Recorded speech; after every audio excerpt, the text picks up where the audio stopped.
Empress Zarathel had ruled the Valoran Empire for 3 centuries, without ever seeing the faces of those who bowed before her.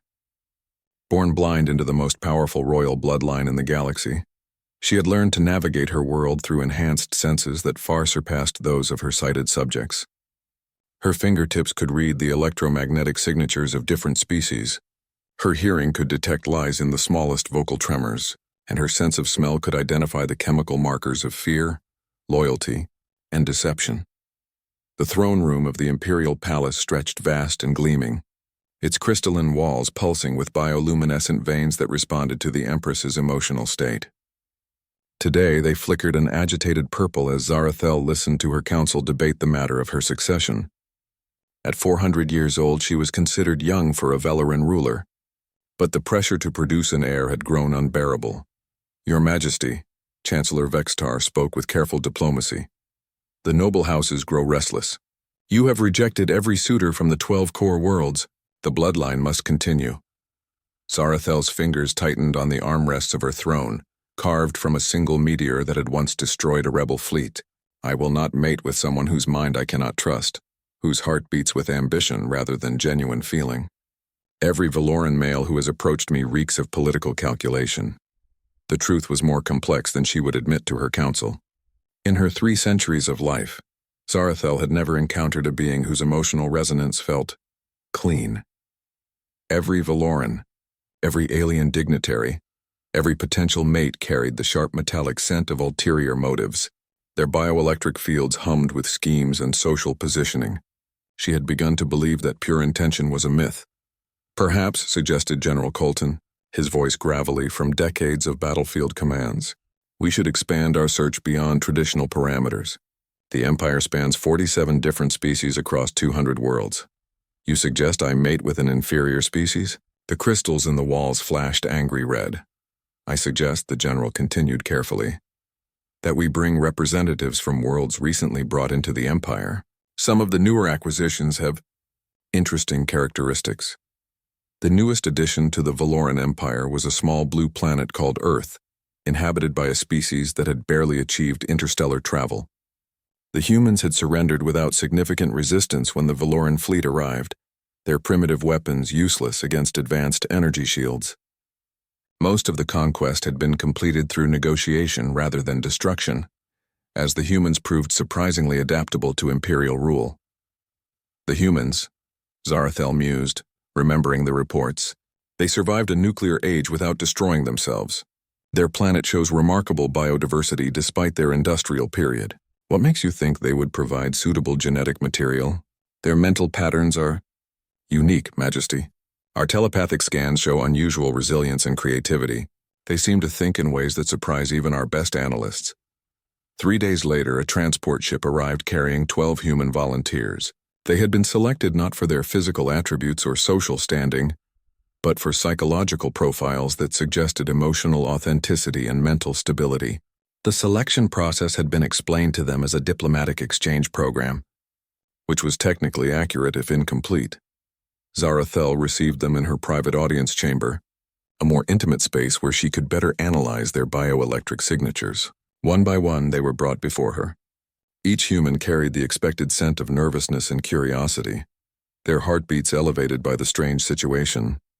Their electromagnetic fields buzzed with typical anxiety and wonder. Then the 12th human entered the room. Marcus Chen, according to his file, was a teacher from the North American continent. 32 years old, unmarried, with a background in literature and philosophy. He had volunteered for the program out of genuine curiosity about alien cultures, not for any material gain or status advancement. The moment he stepped within 10 feet of her throne, Zarathel felt something she had never experienced. His bioelectric field was quiet. Not dead or absent, but peaceful in a way that made her enhanced senses almost sing with recognition. There was no metallic tang of deception, no acidic undertone of fear-masked ambition. His emotional resonance felt like clear water after a lifetime of drinking from polluted streams. "Your Majesty," Marcus said, and his voice carried none of the calculated deference she was accustomed to. Instead, there was simple respect, tinged with genuine awe and curiosity. "Thank you for this opportunity. I hope I can learn something about your people and perhaps share something about mine.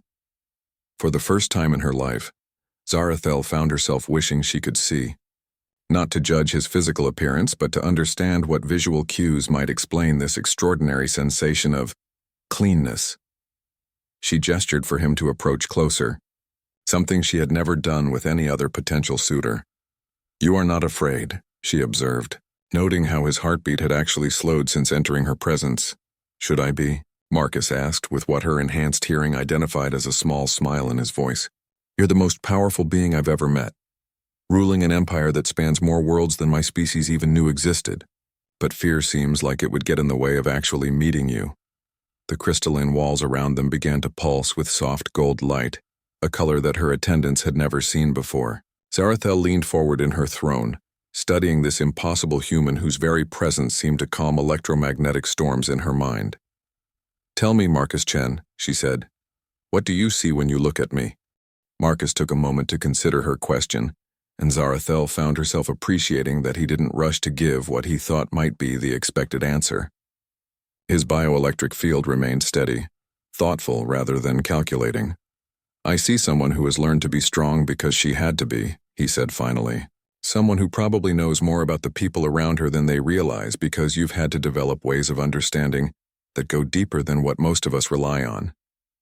And I see someone who might be a little lonely, even though she's surrounded by thousands of people every day."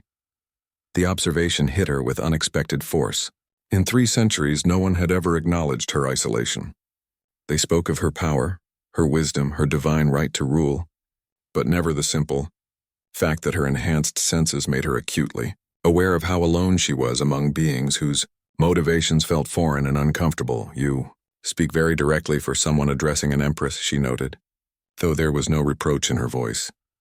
"I'm sorry if that's inappropriate. It's just that you asked what I see, and pretending to see something else seemed like it would be disrespectful to both of us." Zarathel stood from her throne, her movements fluid despite her blindness. Years of practice had made her more graceful than most sighted beings. She approached Marcus, noting how his bioelectric field remained calm even as she moved into what most species would consider an intimidatingly close distance. "You may extend your hand," she commanded softly. Marcus complied without hesitation. When Zarathel's fingers made contact with his palm, she almost gasped. His bioelectric signature was even clearer through direct touch. There were layers of complexity, certainly, but they felt like the natural depth of a thinking being rather than the twisted complications of hidden agendas. She could sense his curiosity about her, his wonder at the situation, even a growing attraction that felt pure rather than opportunistic. "How long have you been teaching?" she asked, her fingers still resting on his palm. 8 years. "I work with students who are learning to read, mostly children but some adults who never had the opportunity when they were young. You help people see words." There was something poetic about that which appealed to her. "Tell me about your world, Marcus Chen. Not the reports and data files, but what it feels like to live there." Over the next hour, Marcus described Earth in ways that no diplomatic briefing had captured. He spoke of seasons changing the smell of air, of how human children laughed with their whole bodies, of the way cities hummed with millions of individual dreams and struggles. He described art created not for political purposes, but simply because humans needed to make beautiful things. Music that existed purely to make people feel less alone. Most remarkably, his bioelectric field never shifted into the patterns she associated with someone trying to impress or manipulate. He was simply sharing his world with genuine enthusiasm, responding to her questions with the same directness he had shown from the beginning. "Your Majesty," Chancellor Vextar's voice interrupted from the chamber entrance. "The other candidates are waiting for their audiences." Zarathel felt a flash of irritation that surprised her with its intensity. She had forgotten about the other humans entirely, lost in the unprecedented experience of interacting with someone whose presence felt like peace instead of political theater. "The other audiences are canceled," she announced, her decision crystallizing as she spoke. "Marcus Chen will remain as my guest. The others will be returned to their quarters and treated with all honors due to diplomatic representatives." She heard the Chancellor's sharp intake of breath. "Your Majesty, surely you wish to evaluate all the options before—" "I have made my decision." The crystals in the walls pulsed with authority, their light shifting to the deep blue that indicated imperial will. "Marcus Chen, If you are willing, I would like you to stay in the palace for an extended period. Consider it a cultural exchange that benefits both our peoples." Marcus was quiet for a moment, and she could sense him processing the implications. His bioelectric field showed consideration but no fear, no grasping ambition, no calculation about what this might mean for his status or safety. "I'd like that very much," he said finally, "though I hope you'll forgive me if it takes me some time to learn the proper protocols. I'm not sure how to be a good guest in an imperial palace." "You can start by continuing to be exactly what you are," Zarathel said, and realized she meant it more completely than she had ever meant anything in her long life. That evening, Marcus was given quarters in the guest wing, rooms that were luxurious beyond anything he had ever experienced. But it was the small gesture that stayed with him. Zarathel had personally arranged for earth plants to be placed in his chambers, their familiar scents intended to help him feel less homesick. As he stood on the balcony looking out at the alien cityscape below, with its floating platforms and bioluminescent architecture, Marcus reflected on the day's events. He had come to this world expecting to be a minor participant in some sort of diplomatic function. Instead, he found himself intrigued by an empress who seemed to see more while blind than most people managed with perfect vision. In her own chambers several floors above, Zarathel sat in meditation pose, something she did each night to process the day's sensory input. But tonight was different. For the first time in her life, the electromagnetic noise that usually filled her mind had been replaced, if only briefly, by something that felt like harmony. She had told her council she was conducting a cultural exchange, but she knew the truth was more profound. In Marcus Chen, she had found something she had believed impossible, a being whose presence made her want to lower the barriers she had spent centuries building around her heart. The weeks that followed established a routine that surprised everyone in the imperial court. Each morning, Zarathel would summon Marcus to join her for what she called cultural briefings, but which increasingly resembled conversations between two people discovering they enjoyed each other's company. She would ask him about human customs, literature, philosophy, and he would ask her about the complexities of ruling an interstellar empire. What surprised Marcus most was how much the Empress laughed. Her official duties required stern dignity, but in their private conversations she had a sharp wit and unexpected humor. She particularly enjoyed his descriptions of human bureaucracy, finding it amusing that a species so young could have already developed such elaborate systems for making simple tasks complicated. "So you're telling me," she said one morning as they shared breakfast, on her private terrace, "that on your world, people argue about whether a small fruit with seeds on the outside is technically a berry?"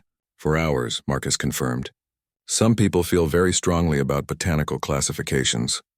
There are internet forums dedicated entirely to fruit taxonomy debates." Zarathel laughed, a sound like silver bells that Marcus had never heard her make in public. "Your species may be young, but you have certainly perfected the art of finding things to disagree about." "What do Velorans argue about?"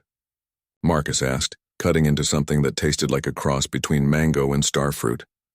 "Territory, usually. Resource allocation. Sometimes philosophical interpretations of the ancient codes. Nothing as delightfully arbitrary as fruit classification." She paused, tilting her head in a gesture Marcus had learned meant she was focusing her enhanced hearing. "Though I suspect that may change as we incorporate more diverse species into the empire. Humans have a talent for introducing new perspectives on familiar concepts. Their conversations were not limited to light topics."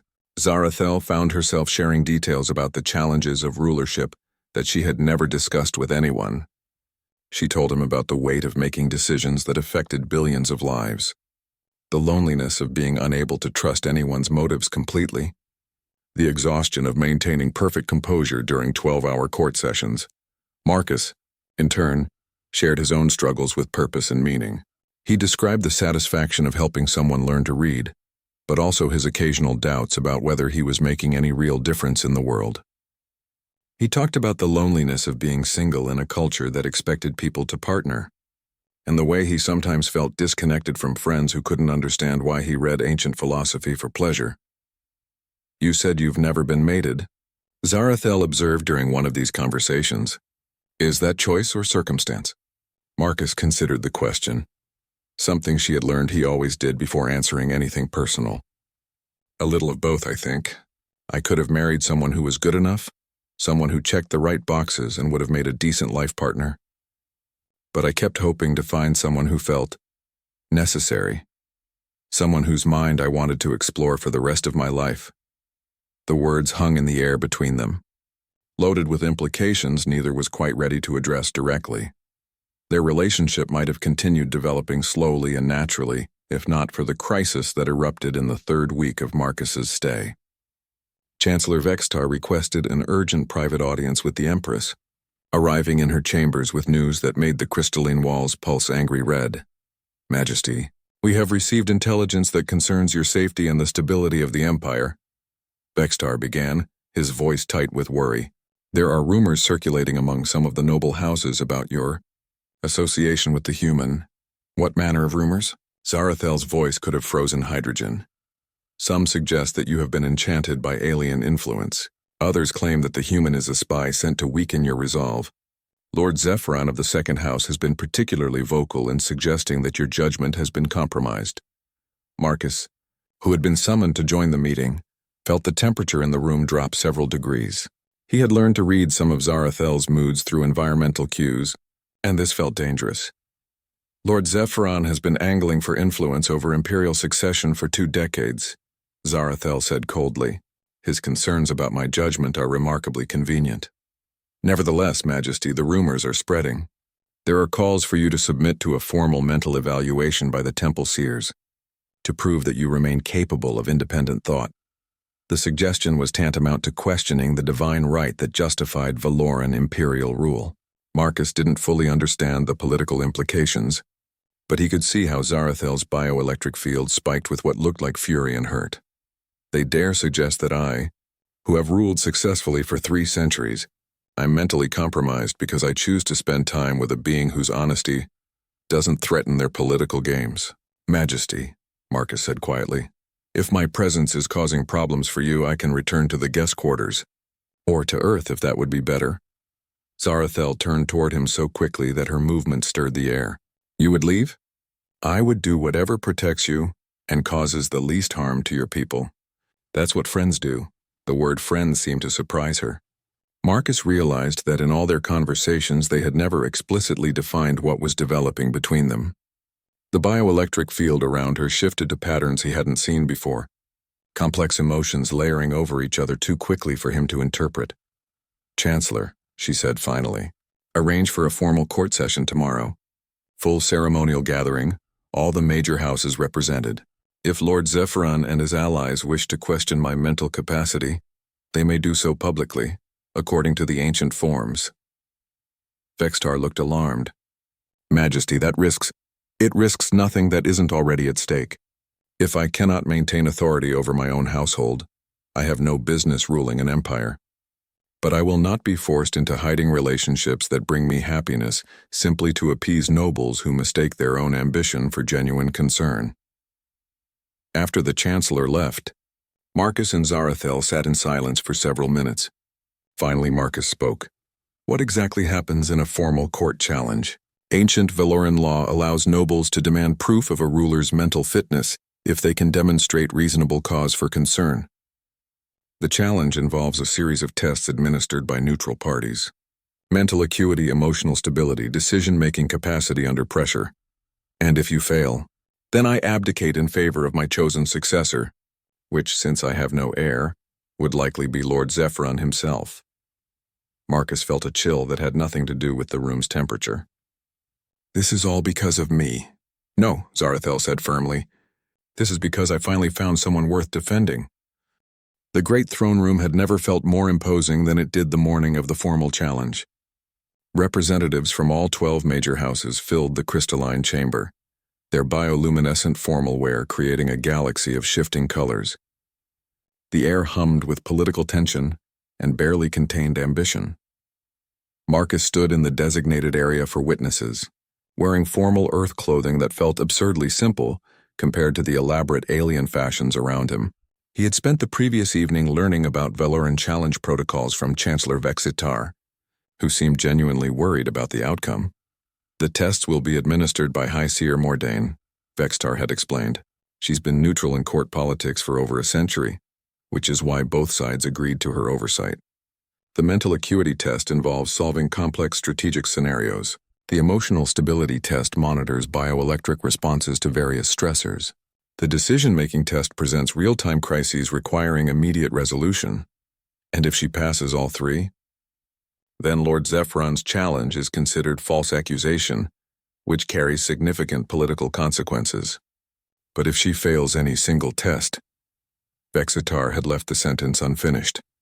Now, watching Zarathel take her place on the judgment platform, Marcus felt helpless in a way he had never experienced. She looked magnificent and terrible in her full imperial regalia, but he could see the tension in her shoulders that others would miss. Lord Zephron rose to formally present his challenge. He was an imposing figure even by Valoran standards, with the silver skin markings that indicated noble lineage, and the confident bearing of someone accustomed to being obeyed. His voice carried clearly through the vast chamber. Honored seers and noble houses, I present evidence that our beloved Empress may be suffering from mental influence that compromises her ability to rule. She has formed an unprecedented attachment to an alien being from a primitive species, abandoning centuries of protocol and wisdom. She refuses audiences with suitable mates from established houses while spending hours daily with this human. Such behavior suggests either enchantment or mental instability. Murmurs rippled through the assembled nobles. Marcus noticed that reactions were mixed, some nodding agreement while others looked skeptical of the charges. High Seer Mordain stepped forward, her ancient voice cutting through the whispers. Empress Zarathel, do you accept this formal challenge to your mental capacity? I do. Zarathel's voice was steady as steel. Let the ancient test prove what the accusers dare not say directly, that they believe 3 centuries of successful rule count for nothing against their desire for political advancement. The first test began immediately. Holographic displays materialized around Zarathel, showing complex fleet movements, resource allocation problems, and diplomatic scenarios.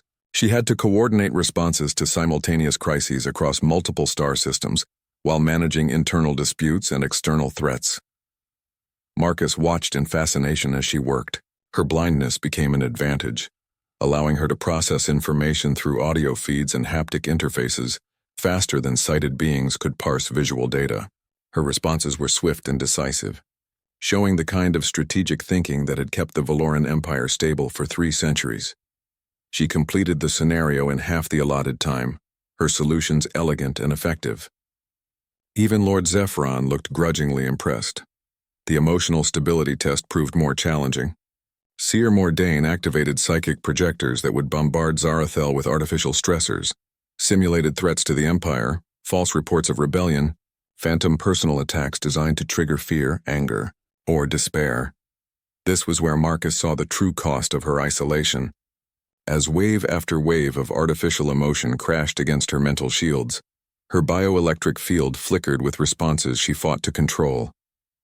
The projectors created scenarios designed to exploit typical Valoran weaknesses: pride, territorial instincts, fear of losing status, but they had miscalculated. Zarathel's emotional landscape had been shaped by 3 centuries of genuine threats and real responsibilities. The artificial stressors felt shallow compared to the weight she carried every day. Her readings remained within acceptable parameters throughout the test. The final challenge was the most dangerous. A real crisis had been selected from current imperial business, a border dispute between 2 recently conquered species that was threatening to escalate into system-wide war. Zarathel would have to resolve the situation using live communications with actual planetary governors, with the entire court watching her every decision. The dispute centered on mining rights in an asteroid field that both species claimed, based on different historical precedents. Tensions had reached the point where military vessels were facing each other across contested space. One wrong word could trigger a conflict that would cost thousands of lives and destabilize an entire sector. Marcus watched Zarathel settle into what he had learned was her deep concentration pose. She began by establishing private communication channels with both sides, her voice carrying the absolute authority that had maintained peace across hundreds of worlds. But the situation was more complex than it initially appeared. As she delved deeper into the dispute, it became clear that the conflict was being artificially inflamed by third-party agitators who stood to profit from chaos. Mining cartels had been secretly funding extremist groups on both sides, hoping to create enough instability to justify imperial intervention that would grant them exclusive extraction rights. The revelation changed everything. This wasn't just a border dispute. It was a conspiracy that threatened the integrity of imperial law. Zarathel had to simultaneously defuse the immediate military crisis, expose the hidden actors, and establish new frameworks for preventing similar manipulation in the future. She worked for 6 hours straight, coordinating with intelligence services, military commanders, and civilian governors across multiple star systems. Her decisions were broadcast live to the entire court, every choice scrutinized by nobles who were looking for any sign of weakness or poor judgment. By the end, she had not only resolved the immediate crisis but uncovered a conspiracy that had been operating for months. 3 mining cartels were exposed and their assets seized. Extremist groups on both planets were arrested with evidence of their illegal funding, and a new treaty was established that gave both species shared access to the disputed resources under imperial oversight. The court sat in stunned silence as the scope of her achievement became clear. She had turned what appeared to be a simple territorial dispute into a comprehensive victory for imperial law and interspecies cooperation. High Seer Mordane's announcement was almost anticlimactic. Empress Zarathel has passed all 3 tests with exceptional marks. The challenge is ruled false accusation. Lord Zephran's political career ended in that moment, but Marcus barely noticed. He was watching Zarathel, seeing the exhaustion she was hiding behind perfect imperial composure. The tests had proved her mental capacity beyond any doubt, but they had also revealed something else: the crushing weight of responsibility she carried alone every day. As the court dispersed and nobles began the delicate process of distancing themselves from the failed challenge, Marcus made a decision that would change both their lives forever. That evening, Marcus found Zarathel in her private garden, a sanctuary where bioluminescent plants responded to her presence with gentle pulses of light. She stood among flowers that existed nowhere else in the galaxy, cultivated specifically for their subtle fragrances that told her stories no one else could read. "You were magnificent today," he said, approaching slowly so she could hear his footsteps. "I was adequate to the task," she replied, but he could hear the exhaustion in her voice. "Though I suspect the cost will be measured in ways beyond Lord Zephran's political exile." "What do you mean?" She turned toward him, and in the soft plant light he could see something fragile in her expression. "The challenge was defeated, but the underlying concerns remain. I have no heir. I am developing attachments that distract from imperial duties. The noble houses will be more cautious about direct confrontation, but the pressure will continue." Marcus had been rehearsing what he wanted to say for hours, but now the words seemed inadequate. "Zarathel, I need to tell you something. Watching you today, seeing what you accomplish, what you carry alone, I realized that I don't want to be just your friend or your cultural exchange partner." She became very still, her enhanced senses focused entirely on him. "I want to be your partner in everything," he continued. "I want to help carry some of that weight you bear alone. I want to wake up every day knowing I might be able to make your life a little easier, a little less lonely. I want to be the person you can be completely honest with, the one who sees you as Zarathel the individual, not just the Empress." "Marcus," her voice was barely audible, "I know the complications. I know I'm from a species that's barely left its home system, that I don't understand half the political intricacies of your world, that marrying me would create more problems than it solves. But I also know that when I'm with you, everything feels possible. And I hope, you feel something similar." She was quiet for so long that he began to worry he had misread everything between them. Then she spoke, her words careful and precise. "For 3 centuries, I have made every decision based on what was best for the Empire. I chose my advisors, my policies, my daily schedule, even my private moments of recreation, all according to what would serve the greater good. I accepted that personal happiness was a luxury I could not afford." She moved closer to him, her hand finding his arm with the unerring accuracy her other senses provided. "But today, watching those nobles question my judgment, because I allowed myself to feel something genuine for the first time in my life, I realized that an empire built on the complete sacrifice of its ruler's humanity cannot truly be just. If I cannot model what it means to value love and partnership and authentic connection, how can I ask my subjects to build lives worth living? Does that mean?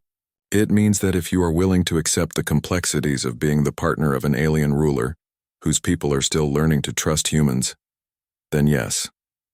I choose you, Marcus Chen. I choose us. The declaration should have felt like a victory, but Marcus immediately sensed the challenges ahead. What about the succession issue? The noble houses?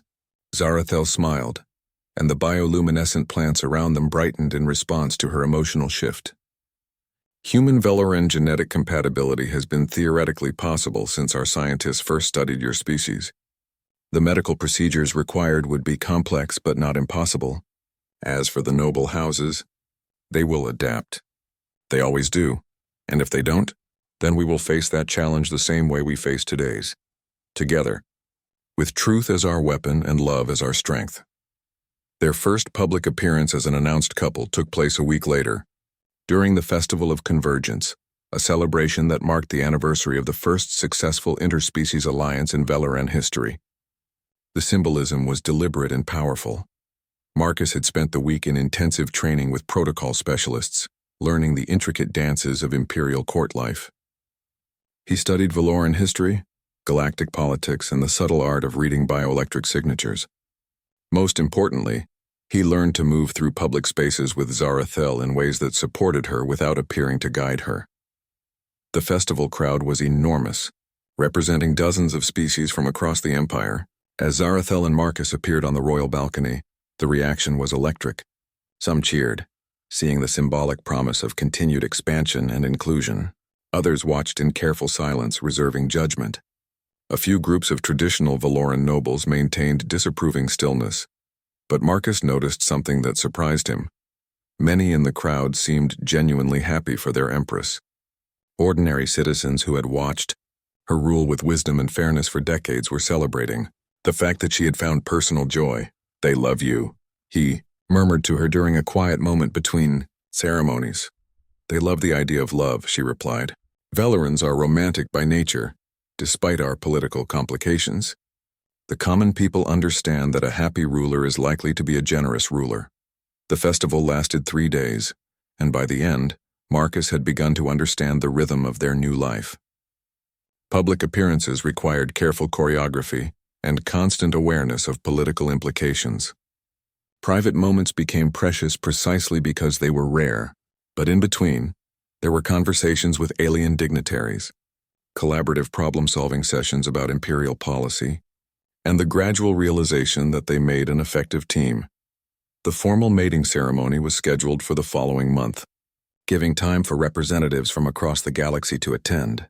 But the night after the festival ended, in the quiet of Zarathel's private chambers, they made promises that felt more binding than any public ritual. "I promise to see you as completely as my blindness allows," she whispered, her fingers tracing the contours of his face in the darkness. "To value your thoughts, to trust your heart, to build something together that neither of us could create alone." "I promise to be worthy of your trust," Marcus replied, his hands covering hers. "To learn everything I need to know to stand beside you, to never let you carry the weight of empire alone again, to love you for who you are rather than what you represent." Outside their window, the capital city of the Veloran Empire sparkled with lights from 100 different worlds. Somewhere in that vast expanse of civilizations, there would be new challenges, fresh crises, and the endless work of holding diverse peoples together in peace and prosperity. But for the first time in her long life, Empress Zarathel faced the future knowing she would not face it alone. The mating ceremony between Empress Zarathel and Marcus Chen became the most attended interspecies event in galactic history. Representatives from over 200 worlds gathered in the imperial capital, turning the city into a showcase of diversity that had never been seen before. The wedding planners had to coordinate customs from dozens of different cultures while maintaining the sacred traditions of Veloran imperial succession. Marcus spent the weeks leading up to the ceremony in a crash course on xenobiology, imperial law, and ceremonial protocol. The medical procedures required to ensure genetic compatibility were complex but successful. involving modifications to his cellular structure that would allow their eventual offspring to inherit both human adaptability and Valoran longevity. You will live approximately 800 years now, Dr. Yelandra explained during one of the final medical consultations. Your children will likely exceed 1,000. Are you certain you understand what you're accepting? Marcus looked at Zarathel, who sat beside him monitoring the proceedings through her enhanced senses. I'm accepting the chance to spend several centuries with the most remarkable person I've ever met. The longevity is a bonus. The ceremony itself blended Valoran ritual with human customs that Marcus had requested. Traditional Valoran bonding involved the sharing of bioelectric signatures, a process that would permanently attune their nervous systems to each other's emotional states. Human elements included the exchange of rings and personal vows that Marcus wrote himself. But it was the moment when Zarathel removed her ceremonial blindfold that stunned the assembled multitudes into silence. For 3 centuries. No one except her personal physicians had seen the Empress's eyes. Valoran culture treated blindness as a sacred condition when it occurred in the royal bloodline, believing it enhanced spiritual connection to the Empire's guiding consciousness. The blindfold was both protection and symbol. When she set it aside to look upon her mate for the first time, the gathered crowd gasped at what they saw. Her eyes were not the empty sockets or clouded orbs they might have expected. Instead, they were silver, luminescent, beautiful, and completely functional. I was never truly blind, she announced, her voice carrying across the vast ceremonial space. I was born with eyes that see bioelectric fields, electromagnetic spectrums, the emotional resonance of every living being. I wore the blindfold because seeing the world as it truly is was too overwhelming. Too much information to process while maintaining the composure required for rule. She turned toward Marcus, and for the first time, their eyes met. What she saw in his bioelectric signature matched what she had felt from the beginning. Clear intention, steady love, complete honesty. But seeing it added a dimension of beauty she had never experienced. Marcus Chen taught me that some things are worth the overwhelming intensity of seeing clearly, she continued. That love is worth the risk of vulnerability. That partnership is worth the complexity it creates.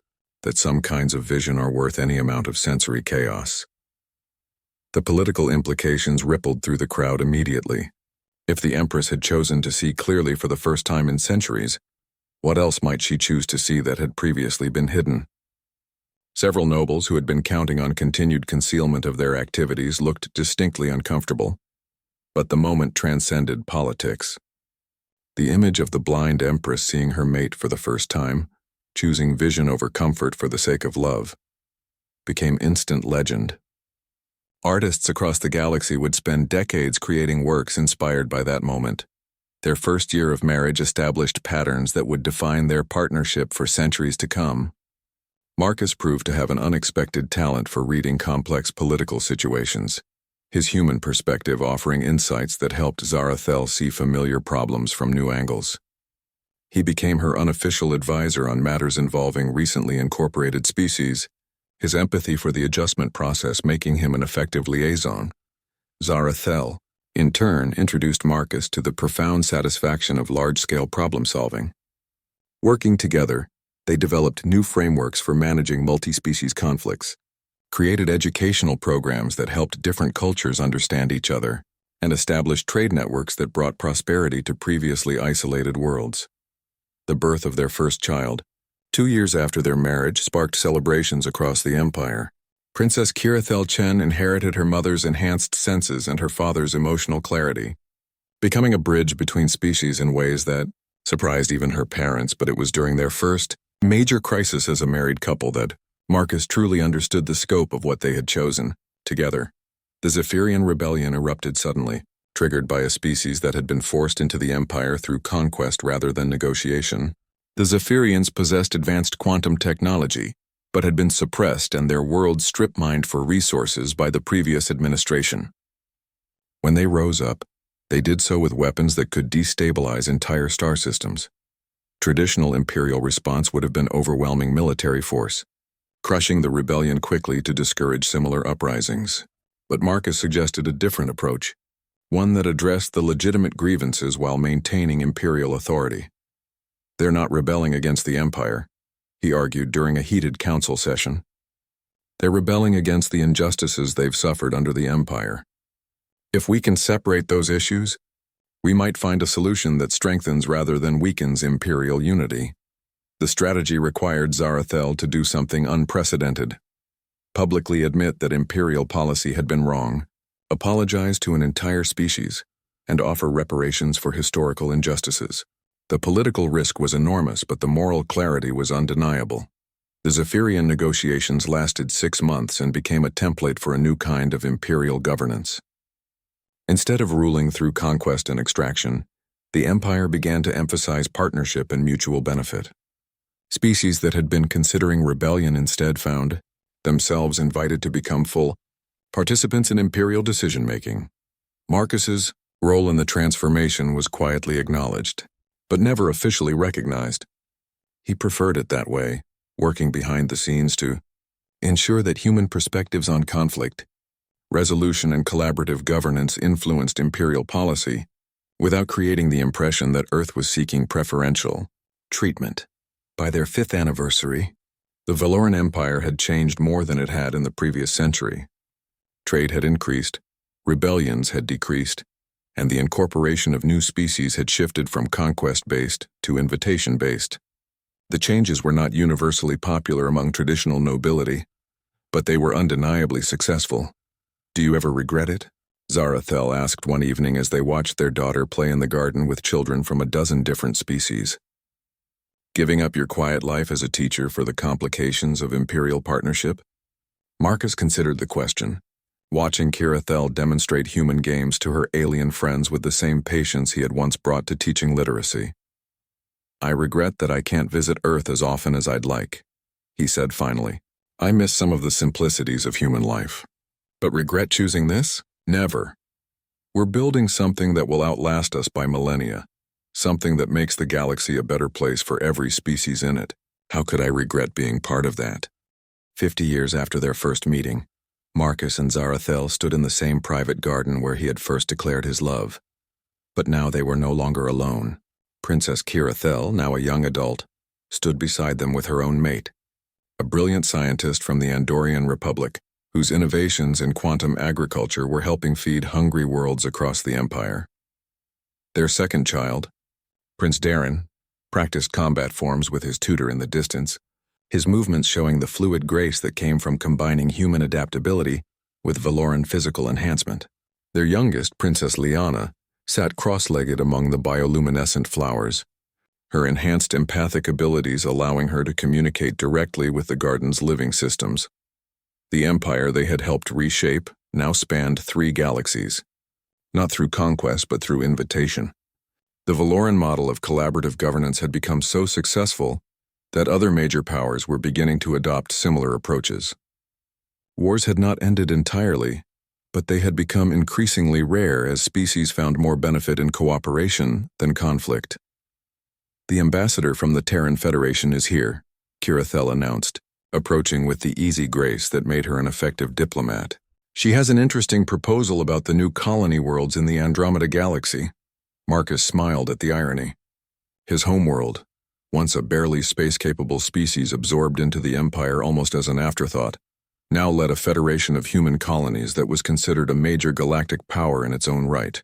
The relationship between the Valoran Empire and the Terran Federation had become a model for how established powers could work with emerging civilizations. "Tell her we'll receive her formally this afternoon," Zarathel said. "But first, invite her to join us for breakfast. I want to hear about these colonies as individuals, not just as political entities." It was a thoroughly Marcus-influenced approach to diplomacy, one that had revolutionized interspecies relations by emphasizing personal connection before political negotiation. Zarathel had learned that humans processed information through story and relationship in ways that could cut through complex political barriers. After their children dispersed to their various duties, Marcus and Zarathel walked through the palace corridors that had become more familiar to him than the streets of his childhood home. The walls were lined with art from hundreds of worlds, a visual representation of the diversity that had become the Empire's greatest strength. "Do you remember what you asked me that first day?" Zarathel said as they paused before a painting created by Zephyrian artists to commemorate the peace accords. "You asked what I saw when I looked at you, I remember. I've spent 50 years learning what I see when I look at the galaxy through your eyes, she continued. I see species as individuals rather than resources. I see problems as opportunities for creative solution, rather than challenges to overcome through force. I see the future as something we build together, rather than something I must control alone. They had reached the throne room, though it looked very different from the imposing space where they had first met. The crystalline wall still responded to Zarathel's emotional state, but the formal throne had been replaced with a circular council table where representatives from across the empire could meet as equals. The historians will say that the Great Transformation began with the Zephyrian Accords, Marcus said, settling into his usual chair. But I think it really began the day you chose to see clearly for the first time in 3 centuries. It began the day I met someone whose presence felt like peace instead of politics. Zarathel corrected. Everything else followed from that. Their conversation was interrupted by the arrival of the Terran ambassador, a woman whose bearing reminded Marcus of his early diplomatic training. She carried herself with the careful composure of someone representing a young power in negotiations with an ancient empire, but her eyes showed the curiosity and adaptability that had allowed humans to thrive among the stars. Your Majesties, Ambassador Chen said, and Marcus started at the familiar surname. I bring greetings from the Terran Federation and a proposal that I believe will interest you greatly. Chen? Marcus asked. The ambassador smiled. My grandfather spoke of a distant cousin who disappeared into space 50 years ago during the first alien contact. Family legend said he married an alien princess, but we always assumed it was just a story until I was selected for this assignment and learned about the imperial consort's background. The revelation added a personal dimension to what was already a significant moment. The proposal the ambassador carried would establish joint human-Valoran exploration missions into previously uncharted regions of the galaxy, expanding the collaborative model that had brought peace to 3 galaxies. As they discussed the details, Marcus found himself reflecting on the strange paths that had brought them all to this moment. A human teacher seeking cultural exchange had become the consort of the most powerful ruler in the known galaxy. A blind empress had chosen sight for the sake of love and accidentally discovered new ways of seeing entire civilizations. A marriage between species had become the foundation for a transformation that affected billions of lives. There's something else, Ambassador Chen said as their formal negotiations concluded. The Federation has decided to establish a new holiday, Convergence Day, celebrating the anniversary of your marriage. It's becoming popular on human worlds as a symbol of the possibilities that open when different peoples choose to build something together. That evening, as they had every night for 50 years, Marcus and Zarathel stood on their private balcony looking out at the capital city that had grown to accommodate the dreams of 1,000 species. The lights below represented not just population centers but communities, where beings who had never expected to coexist were raising families together, creating art that blended multiple traditions, and solving problems that no single species could have managed alone. Do you think we've done enough? Zarathel asked, her hand finding his with the automatic ease of half a century of partnership. Marcus considered the question, watching ships launch from the spaceport toward stars where new colonies were building new forms of civilization. Somewhere in that vast network of worlds, children were growing up taking for granted the idea that the galaxy was a place of infinite diversity and possibility. We've done what we could with the time we've had, he said finally. Our children and their children will do more than we ever imagined possible. I think that's how it's supposed to work. Zarathel nodded, her silver eyes reflecting the starlight from worlds they had helped bring into harmony. In that case, I have no regrets about any of it. Even the parts that seemed impossible at the time. Especially those parts, Marcus agreed, pulling her closer as they watched the galaxy continue its ancient dance around them, now a little more peaceful, a little more just, and a little more hopeful than it had been the day they met.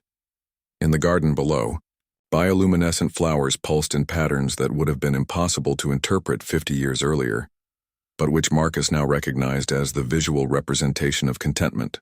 The plants were responding to the emotional resonance of their gardeners, reflecting back the quiet satisfaction of lives well lived and love well chosen.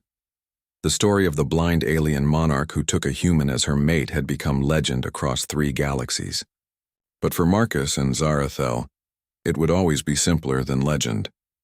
It was the story of two people who found in each other the courage to see clearly, the strength to choose love over fear, and the wisdom to build something beautiful together in a universe that had been waiting for exactly that kind of transformation.